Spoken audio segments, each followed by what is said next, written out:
CPI Maoist పార్టీకి చెందినటువంటి peoples liberation guerrilla army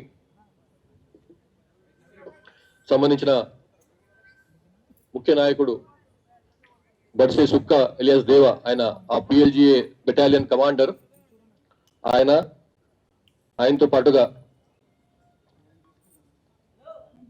17 మంది పిఎల్జిఏ సంబంధించినటువంటి అజ్ఞాత మావోయిస్టులు, ప్లస్ తెలంగాణ స్టేట్ కమిటీకి చెందినటువంటి స్టేట్ కమిటీలో మెంబర్గా ఉన్నటువంటి కంకనాల రాజిరెడ్డి ఎలియాస్ వెంకటేష్ అనే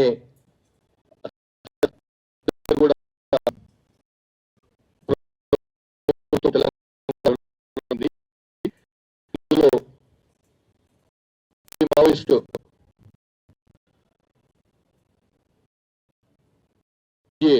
చాలా ప్రముఖమైనటువంటి పాత్ర పార్టీలో పోయించినటువంటి పిఎల్జీకి చెందినటువంటి కమాండర్ ఆయన బర్సే సుక్కా ఎలియాస్ దేవా ఎలియాస్ దర్శన్. ఈయనది పువర్తి గ్రామం, కొంటా పిఎస్ సుకుమా జిల్లా. ఇదే same village from where Hidma యొక్క స్వగ్రామం ఇది కూడా. అందులో ఆ గ్రామానికి చెందినటువంటి ఆయన 2003 22 ఏళ్ల కింద సిపిఐ మావోయిస్ట్ పార్టీలో జాయిన్ అయ్యి బటాలియన్ కమాండర్ గా ఎదిగిండు. మిలిటరీ పరంగా చాలా స్ట్రాంగ్ శక్తియుక్తులు ఉన్నటువంటి కాడర్ గా పేరు సంపాదించిండు. ఈయన తెలంగాణ, మహారాష్ట్ర, ఛత్తీస్గఢ్ అండ్ ఎన్ఐఏ సంబంధించినటువంటి వరకు ఇతని పైన 75 లక్షల రూపాయల రివార్డ్స్ ఉన్నాయి అన్ని కలుపుకొని. ఇతనితో పాటుగా సరెండర్ అయిన వాళ్ళు Avulam Soma company party committee member, కొంచెం పొడియా platoon party committee member, Kovasi Paiku party member, ఇట్లా డిఫరెంట్ వాళ్ళు ఉన్నారు. అందరు కూడా ఛత్తీస్గఢ్ రాష్ట్రానికి చెందిన వాళ్ళే. అవులం సోమ, పొడియా, పైకు, మడకం లక్కే, కార్తం జోగా, మడావి అందు, మడకం భీమే, కంజుం చోట, అట్లానే మడకం అండ. వీళ్ళతో పాటుగా మళ్ళీ సౌత్ సబ్ జోనల్ బ్యూరో డికేజెడ్స్ కి చెందినటువంటి కుంజం భీమా ఎలియాస్ రవి, ఈయన ప్లాటూన్ పార్టీ కమాండర్ మెంబర్. తర్వాత మడావి కోసి ఎలియాస్ సుశీల, ఈమె కూడా సరెండర్ అయింది. ప్లస్ డికేజెడ్స్ కి చెందినటువంటి సౌత్ అండ్ వెస్ట్ బస్తర్ చెందినటువంటి డివిజనల్ కమిటీకి చెందినటువంటి వాళ్ళు కూడా సరెండర్ అయినరు. వేముల రాజు ఆకాష్, ఈయన బిజాపూర్ జిల్లా ఆయన. పొడియం చైతే దంతెవాడ జిల్లా ఆమె. పూనెం భీమా ఎలియాస్ అనిల్ సుక్మా జిల్లా ఆయన. మడకం నందయ్య ఎలియాస్ జిత్తు పామేడు బిజాపూర్ జిల్లా ఆయన. Pulsam మంకు alias బుద్ధు Gangulur police station Bijapur చెందిన ఆయన. ఈ విధంగా మొత్తం 18 మంది ఈయనతో పాటుగా మొత్తం 18 మంది సరెండర్ అయ్యిండు. ప్లస్ తెలంగాణ స్టేట్ కమిటీకి చెందినటువంటి Kankanala Rajireddy alias Venkatesh, son of Balareddy, Kishtampet village, Kalashrirampur మండలం, పెద్దపల్లి జిల్లా. ఈయన సెక్రటరీ జయశంకర్ భూపాల్పల్లి, ములుగు, మంచిర్యాల, వరంగల్ డివిజనల్ కమిటీకి సెక్రటరీగా ఉన్నాడు.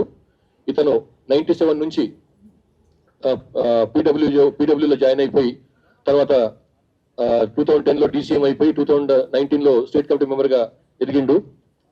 ఈయన భార్య అడ్లూరి ఈశ్వరి ఎలియాస్ రామ్కో, ఈమె తెలంగాణ స్టేట్ కమిటీ మెంబర్ గా ఉంది. ఈమె విశాఖపట్నంలోని ఆరిలోవా చెందిన ఆమె. ఈమె డివిజనల్ కమిటీ మెంబర్ ర్యాంక్ లో ఉంది ఈమె. తర్వాత దారా సారయ్య, ఈయన అర్బన్ పార్టీ మెంబరు. ఇతను మన హనుమకొండ హసన్పర్తికి చెందినటువంటి ఆయన, మునిపల్లి గ్రామం.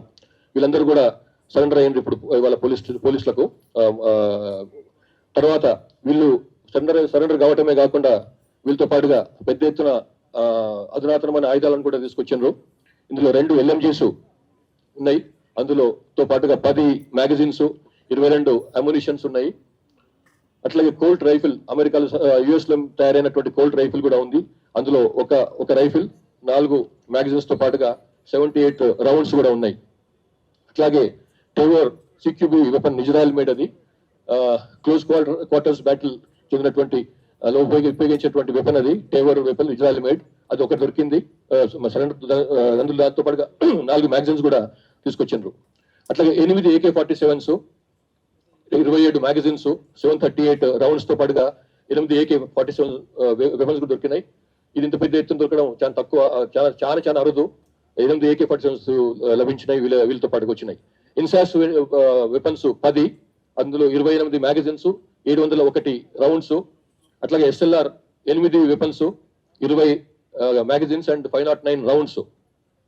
ఇవి కాకుండా బ్యారెల్ గ్రెనేడ్ లాంచర్ 4, వాటితో పాటుగా 26 రౌండ్స్ కూడా, plus single shots 11 weapons with 74 magazine, grenades 2, air గన్లు 1, .303 రౌండ్స్ మాత్రమే 39. తర్వాత హెలికాప్టర్ ఉపయోగించేటువంటి హెలికాప్టర్ కూలించేందుకు అని చెప్పి ఉపయోగించేటువంటి అమ్యునిషన్ 19 కూడా దొరికింది. ఈ విధంగా మొత్తం 48 వెపన్స్, 48 వెపన్లు, ఆయుధాలు, 93 మ్యాగజైన్స్, ప్లస్ 2206 అమ్యునిషన్ రౌండ్స్ కూడా లభించినాయి. తీసుకొచ్చి సరెండర్ చేసిన వాళ్ళు. మొత్తం క్యాష్ దొరికింది, సరెండర్ అయింది 20,30,000. ఈ విధంగా ఒక రకంగా చెప్పాలంటే ఒక పెద్ద దెబ్బ ఇది. సిపిఐ మావోయిస్టు వాళ్ళ యొక్క PLG బెటాలియన్ కొలాప్స్ అయిపోయింది ఈ దెబ్బకి. ఇంకా అందులో ఉన్న వాళ్ళు మొత్తం PLG బెటాలియన్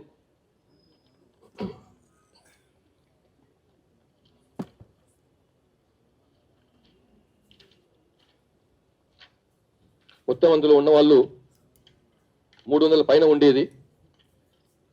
అన్ని ర్యాంక్స్ కలుపుకొని ఒక బెటాలియన్ లో ఈ నెంబర్ 1 దీనికైతే నాయకత్వం వహించిండో ఆ బెటాలియన్.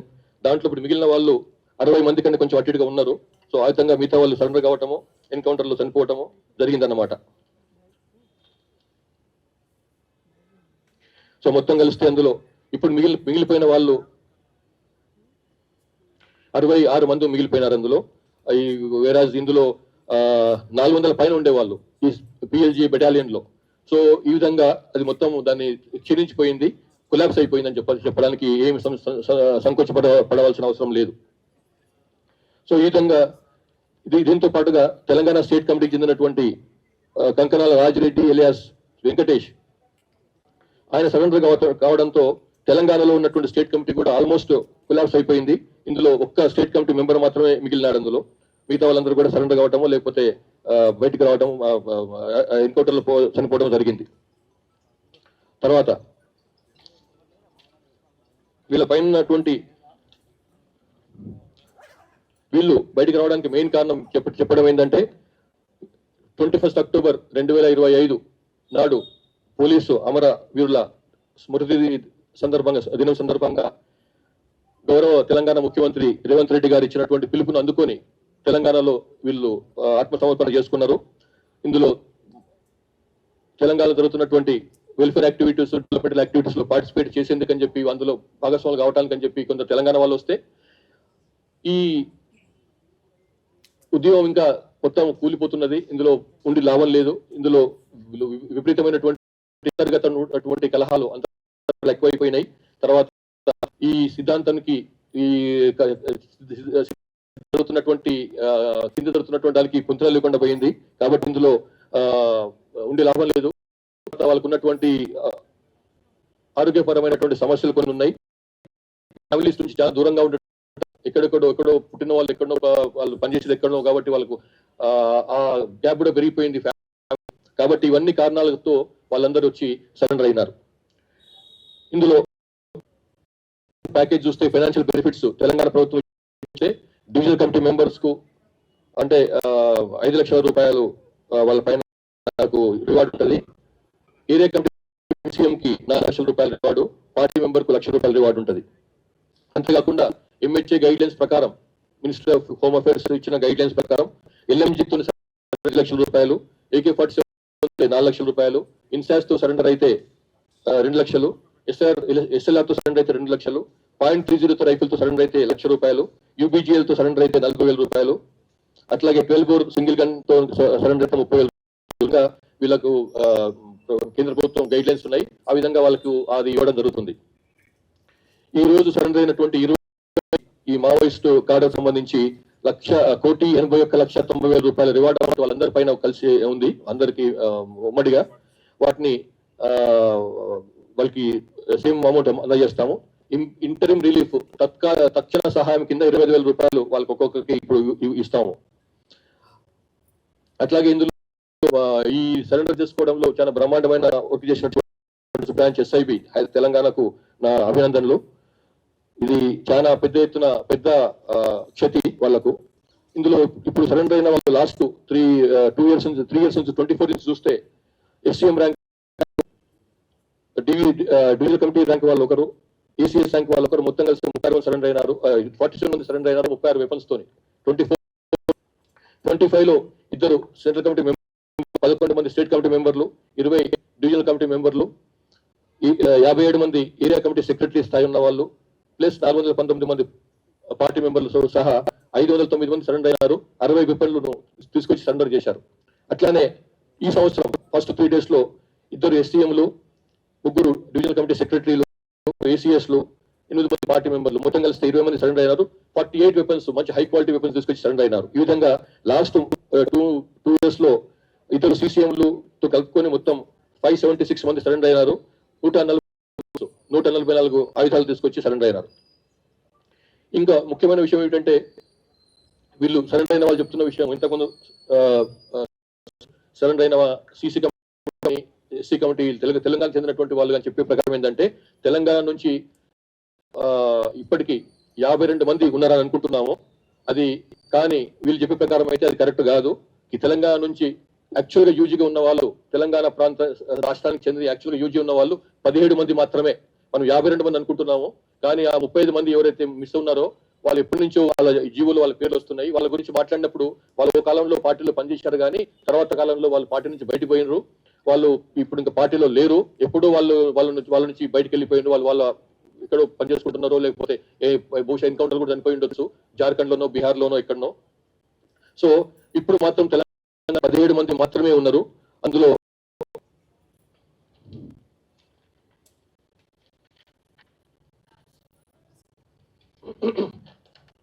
ఉన్న 17 మందిలో ఒక్కసారి వాళ్ళ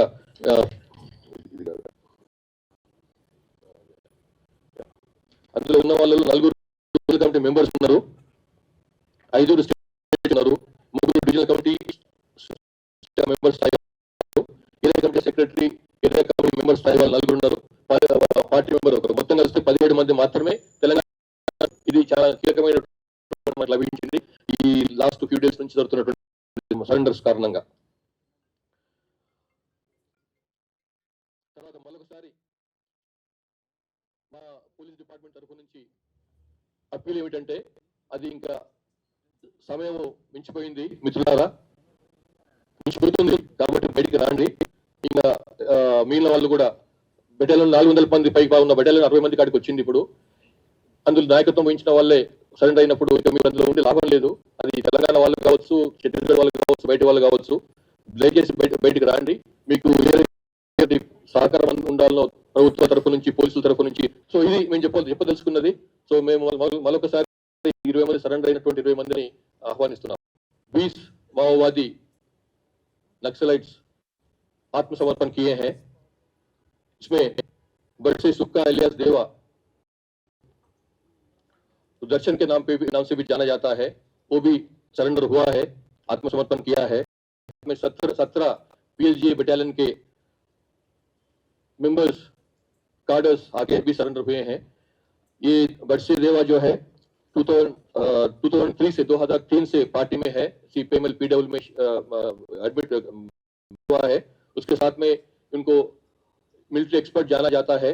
मिलिट्री एक्सपर्टीज बहुत अच्छा उनका प्रोक्यूरमेंट ऑफ एक्सप्लोजिव्स उनका नाम जाना जाता है. और ये 2023 में पीएलजी बटालियन का कमांडर बने थे. उनके साथ में जो हिडमा जो है, उनके सेम गांव के पुवर्ती गांव के हैं दोनों. साल हिडमा पीडब्ल्यू में शामिल हुआ था. उसके बाद में 3-4 साल के बाद में हिडमा के शामिल होने के 3-4 साल के बाद में ये बरसे सुक्का भी पीएलजी सीपीआई माओइस्ट में, सीपीआई पीडब्ल्यू में पहले आया था, उसके बाद में सीपीआई माओइस्ट बना था. वो ये जो है ट्राइबल्स ऑफ दी छत्तीसगढ़ में हिडमा के बाद में सुक्का का बहुत बड़ा नाम है. और सुक्का सरेंडर होने के बाद उसके साथ साथ पीएलजीए का कोलैप्स भी हो गया है. हम मानते हैं अब पीएलजीए का कुछ बचा नहीं. जो एक से ज्यादा पीएलजीए बटालियन में काम करते थे, अभी उनका 60 तक गिर गया उनका संख्या. अपील करते हैं कि बाकी लोग भी जल्द से जल्द बाहर आ जाए और गवर्नमेंट को आत्मसमर्पण कर ले। और जो उनके साथ में जो वेपन्स जो सरेंडर के साथ में लाए हैं, वो वेपन्स में बहुत बढ़िया वेपन्स है, जो हाईली सोफिस्टिकेटेड वेपन्स है। जो LMGs 2 वेपन्स है,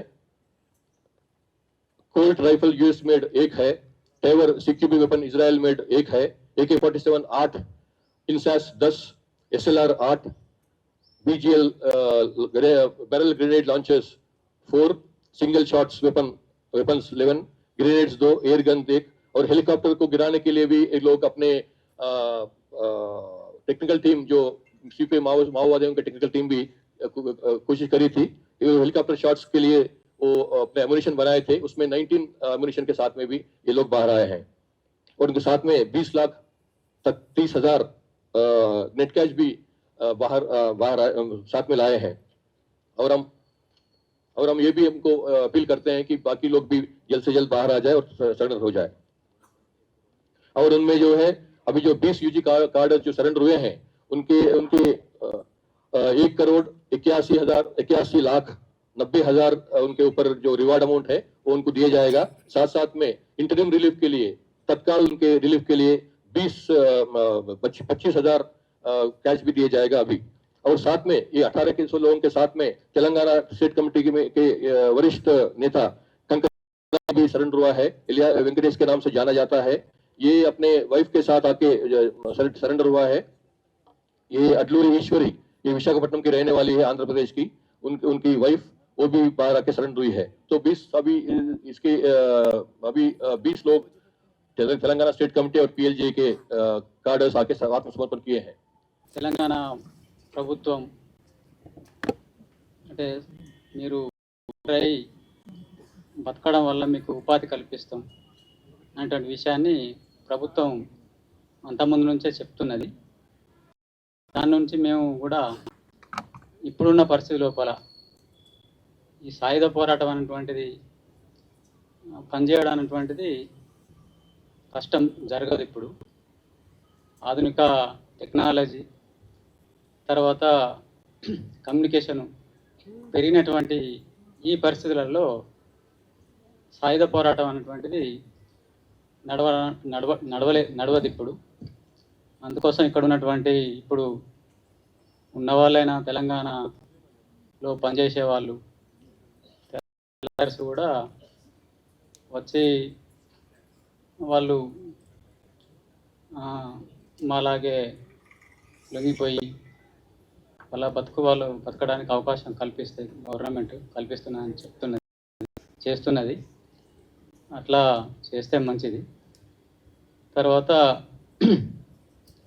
ఇక్కడ ఉన్న ప్రభుత్వానికి, పోలీసులకు మా నుండి ధన్యవాదాలు తెలుపుతున్నాం.